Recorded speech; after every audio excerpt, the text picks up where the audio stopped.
Hello. Have you ever heard the saying, a mind is a terrible thing to waste?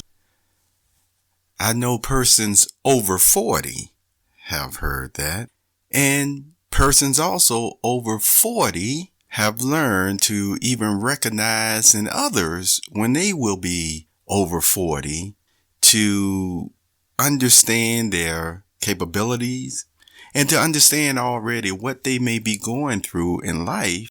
As you know, over the past 2 or 3 weeks, I've been working quite a bit, going through my website and also other areas on my networks and things of that nature, because I've had to do some cleanup, some fixes. And it's interesting sometimes to see that some of the very fixes that I've made, I'll go back again, and it seems like I have to fix them over. You know, I've mentioned before that the Product of Culture popbooks.com website is a very beneficial and I would say valuable website.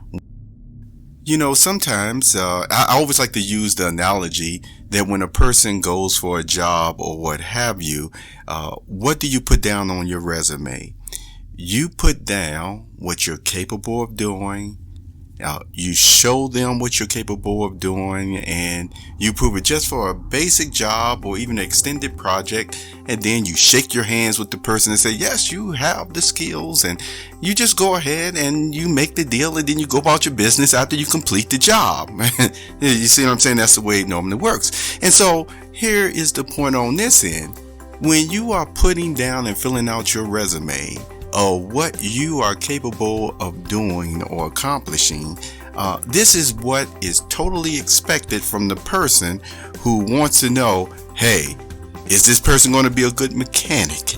Can this person fix my website? Can this person do this or that? Whatever the specific job is. Now, sometimes you will find out that a person may have other skills, and you may want to, I guess you could say, ask them for their help in the future on these skills. But some persons are certainly just satisfied in what, look, this is my skill, this is my occupation, this is what I enjoy doing. Now, maybe on the side or something sometimes, hey, I'll be glad to help you out in that area, but this is what I'm applying for. And you can always sometimes thank the person and say, I really do appreciate that you think of me in this other way or what have you as far as this job, but this is what I'm applying for. And then the person or the employer who respects you, it respects what you're trying to do or what have you, or will either hire you for that specific job. But once again, at the very least, if they want somebody who's going to do more, then they would normally let you know then that they're looking for somebody else.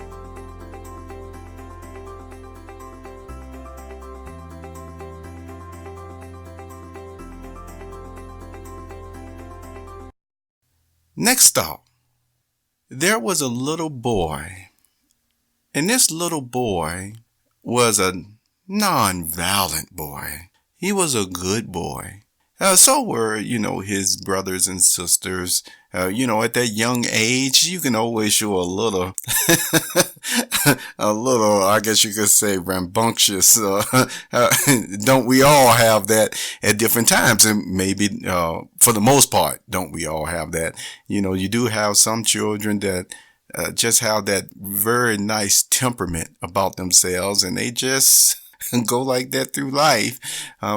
Maybe they have a few hiccups in school or what have you, but we'll talk about why that can happen sometimes, because a mind is a terrible thing to waste. Now, this little boy, though he may have watched cowboy and Indian movies and all sorts of other types of science fiction movies or what have you, he never thought about trying to act out on any of those things that he saw as far as to do bodily harm towards other persons. That's if he happened to see something on there.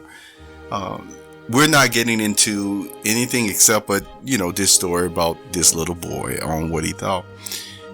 Yet, when he started attending school, it's interesting, he already had his manners down packed, and he knew to say yes sir, no sir. Anybody he ran into, even somebody his age, he just knew how to treat them with dignity and not to, push his will or his wants on anything. Basically, he was content within himself. And so sometimes with that contentment, the teacher would sometimes try to get him to, play with others. And he would do that. And he didn't have any problem with sharing toys or what have you. Yet, at a very early age, there were some persons, and I know there's a lot of labels always constantly being thrown around, but it just does boil down to bullying type tactics that he was experiencing quite a bit. But thankfully to his parents and really his father had a lot to do with this too, is that he basically just ignored it. You heard the saying, sticks and stones may break my bones, but words would never hurt me. Even though words did hurt him, and in the beginning, they started hurting less and less. And so when they hurt less and less, then the persons who would use those bullying type tactics, they just would pick it up as the years went on, as the months went on. And so some of the worst times that this person went through happened to be actually when they were on the way home, whether it was walking from school or even getting off of the school bus or what have you. These bullies just would pick on him and and he took it.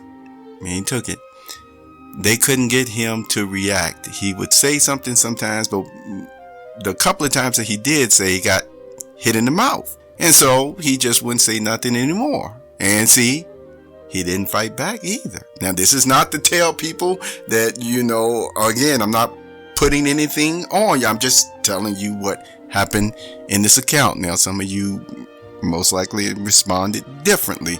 Okay, and I'm not talking about that. Just keep in mind, mind is a terrible thing to waste. So, one day, all of a sudden, it was a rumor going around that there was going to be a fight after school. And the fight was supposed to be with this little boy who never fought anybody. For the most part, just got beat up sometimes, just hit in the face, like I say, he would never fight back. And so anyway, the rumor was going around that apparently the little boy had did something to one of the bullies. And do you really think the little boy did anything to one of the bullies? And it was about 4 or 5 of them. Well, no, he didn't do anything to them. So anyway, the rumor was going around. So what this was supposed to do was put stress on his mind all throughout the day in school. It was very apparent that, the bullies just wanted to pick a fight. I mean, I guess that 1 or 2 hits or slaps in the face they were fists. They were not open-handed. They was actually balled up fists, as we used to call them back then. That would hit him in the face from time to time. Apparently that just wasn't good enough. And maybe it was somebody that, again, the bullies were just trying to show off in front of. But anyway, the rumor went around school, and when the little boy heard it, it was disconcerting. It was very disconcerting, but yet, hey, it was nothing new. And so what he did, at least from what he even knew at that time, was he prayed. Didn't know God's name or anything at the time or what have you. But one thing that his father had already done is, no matter what the son saw his father do sometimes, which would not exactly fall in line with what you may expect a person who believes in God to do. All the same, his father always emphasized, there is a being greater than ourselves. There is one. And you can talk to him anytime you want. See, already, even from that young age, that at least what his father had instilled in him. So that's what he did. And sometimes what the young boy could see or do is his mind started forming in such a way that even what people sometimes thought were miracles, he actually thought was everyday occurrences, just because of the way that he thought, okay? And maybe some of the things that he saw. But anyway, we're not talking about that either. Well, that's part of it. A mind is a terrible thing to waste. So when they got off the school bus, because on the way home, all the talk was on, oh, you going to get your boo boo boo and flippity flipped and all sorts of other blue language kicked. And all these things were being said that, again, the little boy didn't even do or were even trying to do. See, some of the things that they were relating on why he was going to get his butt kicked and all this other stuff were things that were just common to everyday life. Like walking down the hallway. But because you were going down the same side as one of the bullies and you didn't jump to the other side as soon as you saw him, but actually waited more than 7 steps instead of the 20 steps to get over, then that's why you're getting your butt kicked, you see. So the point is, you just didn't jump quick enough, okay? So, and it was all sorts of other stuff where whatever it is that the little boy tried to explain away, the bullies will always say the opposite.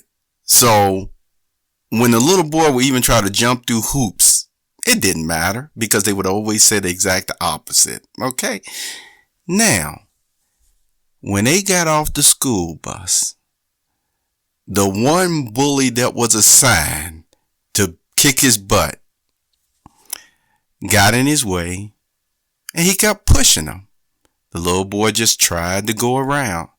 And then the whole school bus just basically, everybody that got off at that stop just circled him so he couldn't even go around. Now, these are some of the persons, they weren't even bullies in themselves, but because they were caught up in this crowd of the young age, they became a part of it. Some of them didn't agree with it, but do you think it stopped them from being a part of that circle, keeping the little boy from going home? I don't think I have to answer that, do I? So, in a way, he got pushed 2 or 3 times and he just told him, I'm not going to fight you. I'm not going to fight you.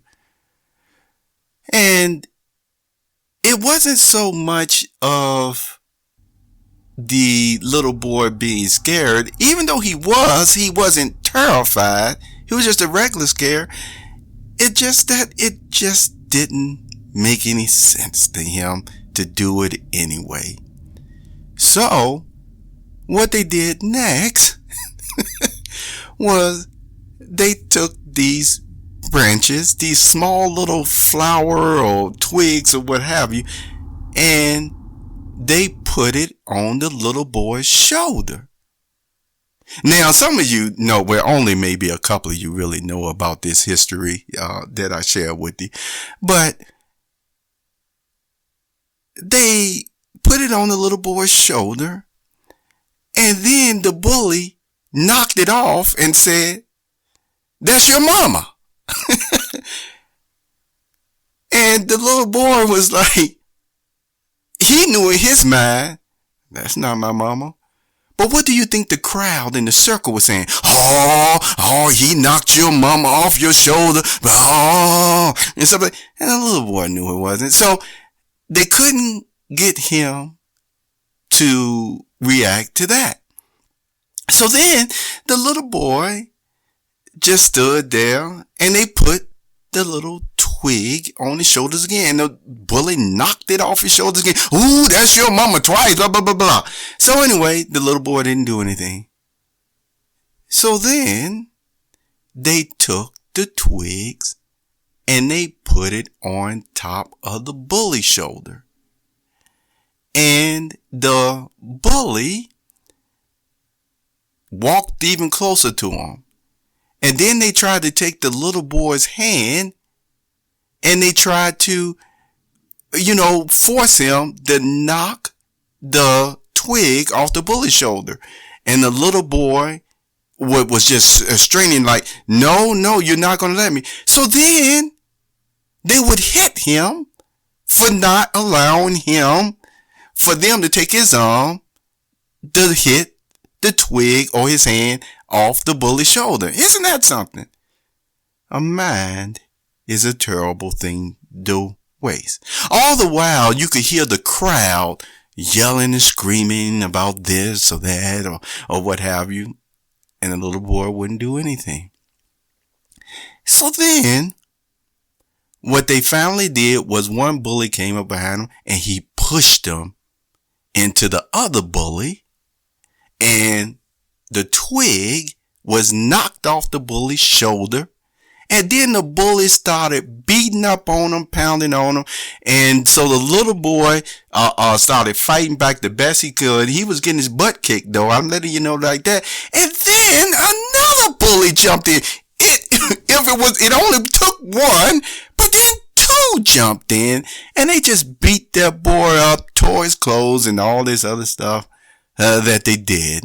And then, once again, the little boy fought, but, he lost. So when he went home, and this is all I'm going to tell you about this, was after this account, his father was so upset. His father said, enough is enough. So anyway, I'm just telling you the end of this story. But getting back to a mind is a terrible thing to waste. See, often we teach our children that the world doesn't revolve around you. Don't we do that? And then you've seen me write other articles on parkbooks.com about bullying and how sometimes a person can become an expert in something that they didn't set out to be or to do.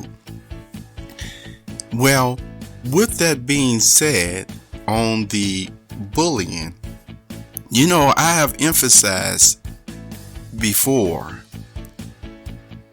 that when you can have a little light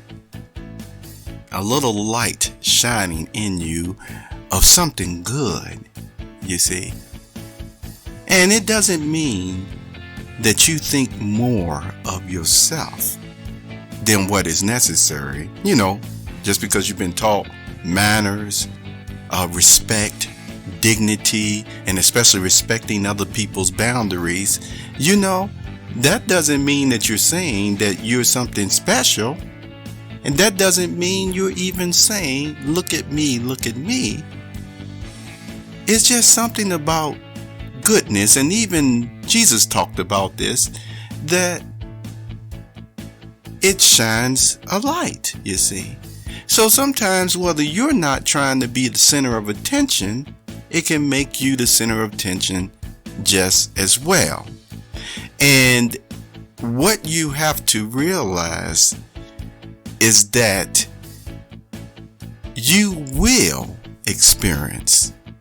You will, and the good book talks about this too, that it uses in this terms, it basically said everyone who's really trying to live a life of godly devotion. And so there's a lot of good stuff that goes along with that. It basically says, if I was to do it in another translation, you will be bullied, but it actually says you will be persecuted. Why do you need to know this? Because there is still this belief that you attract what you are. So sometimes if all of a sudden you are being surrounded by this type of person or that type of person or what have you, and you're being beat up or what have you, it doesn't mean that you are a bad person. You see? What often happens really, and the good book talks about this too, and I won't go into it, is sometimes is you are focusing your mind on trying to get a grasp of what may be happening with you, whether it's your lunch money being stolen or what have you, that as you're reasoning things, as some may even be praying, there's just a lot of commotion that's going to come around you to make you think that you're not trying, that you're maybe not a good person or what have you. And that's not always the case.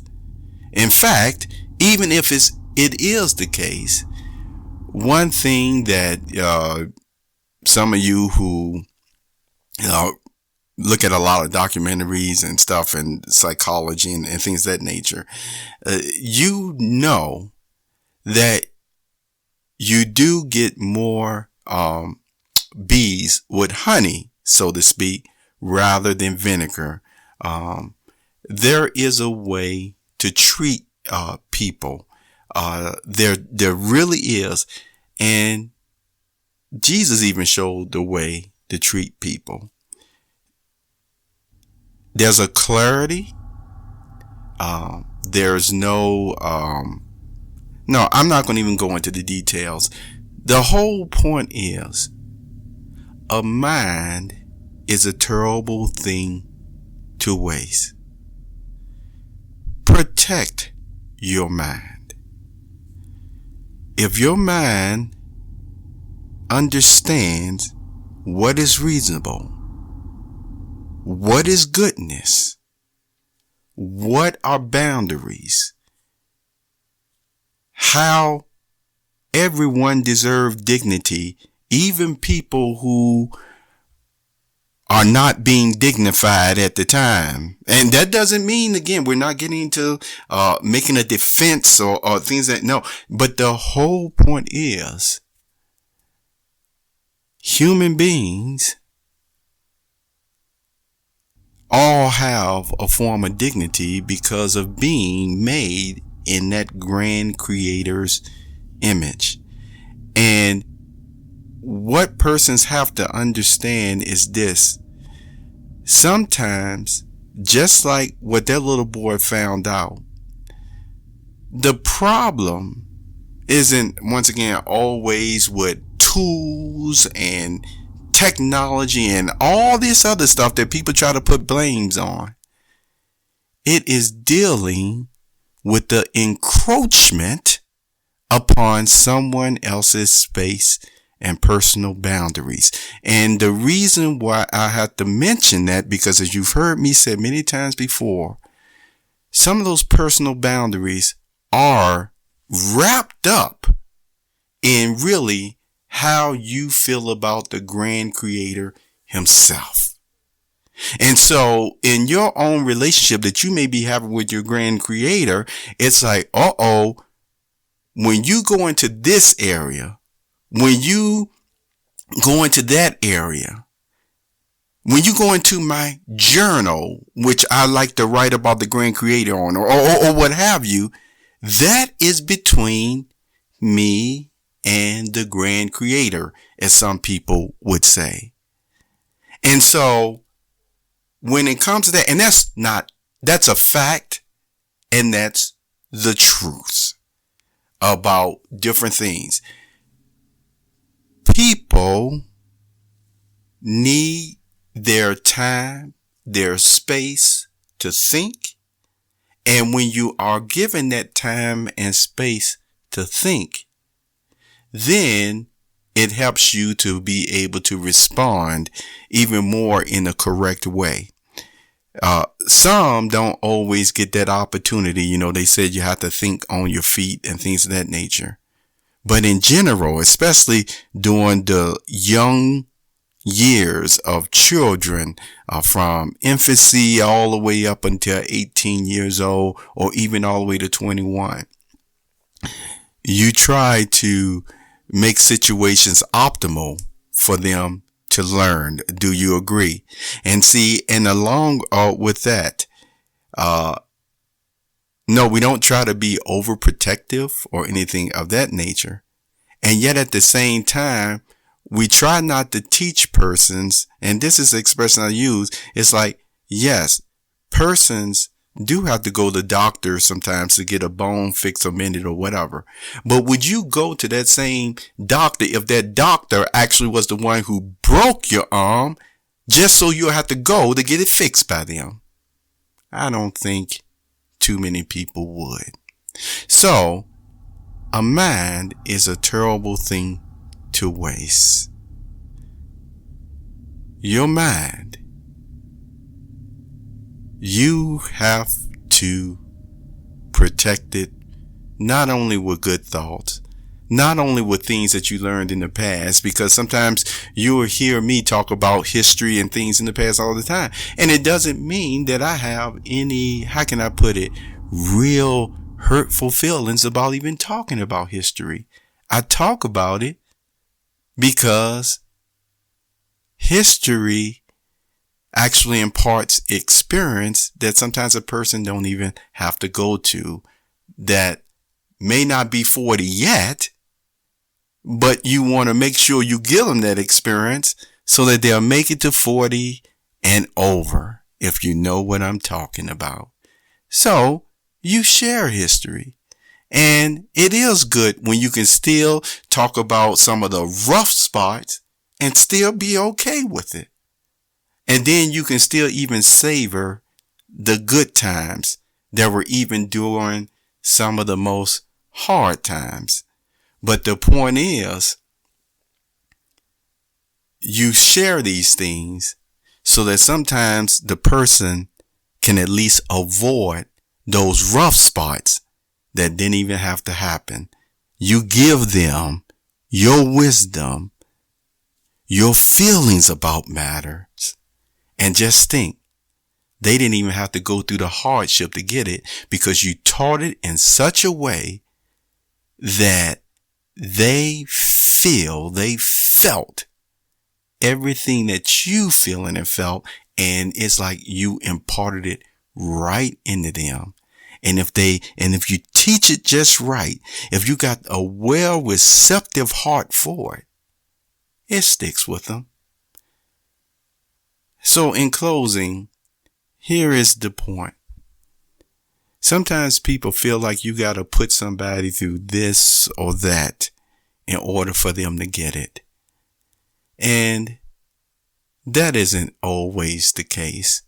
As my mother used to say, the harder the head, the softer the behind. And what that just meant is, the more stubborn the person with it, or what have you, who just don't want to do right, the more they got to get beat up or whatever, or a whooping or discipline in that way.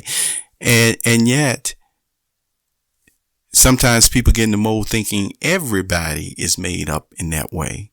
And everybody isn't made up in that way.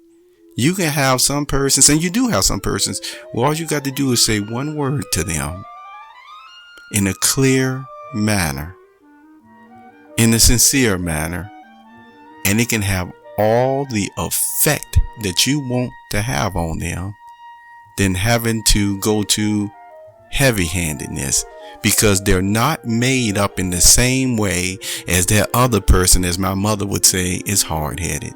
They're just not. So you have to cater your instruction and your discipline to them, and not try to force it upon them just because maybe, and I'm saying this respectfully, maybe because of you having to be dealt with in that way. Because all it's going to do is what maybe have straightened out your mind could actually turn their mind in a different way. See? And we could go into details about something that even Jesus warned about on doing that, but I won't. So anyway, a mind is a terrible thing to waste. Take care.